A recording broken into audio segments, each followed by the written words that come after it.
ورا السعود كي شغل كم اللي إذا محادنا الله هذا الشيء دور ممكن لقى صباح حي حافظ كده عنك صباح عنك وحنا سعيد سوقه على موتي إنك سايقوري بيت عيال يروك أردا يقولي من حسرين كان وحوق مرة هنوينا تقول أفايا يستاوي هذا على المعرضة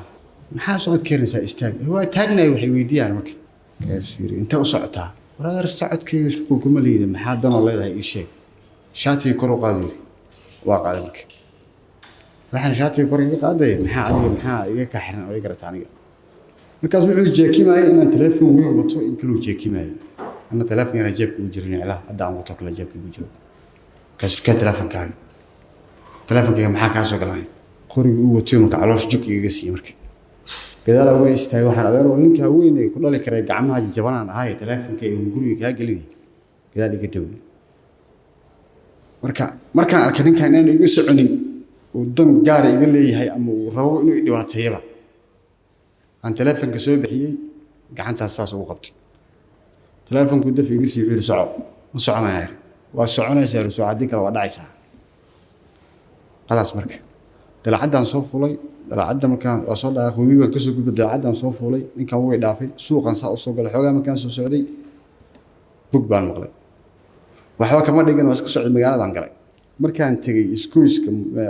jaadkii waxa lagu gado hilibka waxa suuq gudisan galay aan wax maqlay marka nina xaafida lagu dilay waxba kama dhigan in aad kullayba yarka ilaahay kuma darnaadin balaayir oo la yaqaano caan oo degmada banaadir iyo shabeelada hoose caan ku ahaa dadka dhamad yaqaanin marka waxaan niyo qofka la dilay war hebel la dilay waa istaalka marka degmadu dhanba istaalka soo carartay marka ana dadka degmada oo soo istaalka soo aadaan ku jiray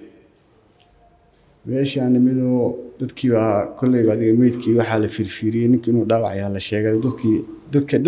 dadka markaa soo cararay meeshii midaan ka mid ahaa aniga markii la soo kala baxay iska soo daneystaan soo baxay magaalada soo galay goor adigu 12 saac bar camal ay tahay yani waxaan maqlay ninkii dilay waa la qabtay marka dadkii dhan baa soo yaacay marka saldhigga xaqiisa la soo aaday si ninkaan loo arko ana dadka soo cararay ku jira saldhigga soo aaday marka meeshii ninkaan laga wada jeebeysan ruuxa ninka mobilkayga dhacay waa bakanahay ninka dilay meesha oo ninka dilay kaasaan gudaha galay marka oobigan galay reportkan dhiibay reportka laga qoray si wax jirana oo sheegay kadib waa la soo fasaxay intaas wax jiraan mobilka oo ka qaatay nooceewa ku soo celish macna asigoo kala soo gatay muxuu soo celin kan ma soo cadeysta waa ninkan waa bareeray inuu wax dhacay ma santa iska dhig alaabta Ifris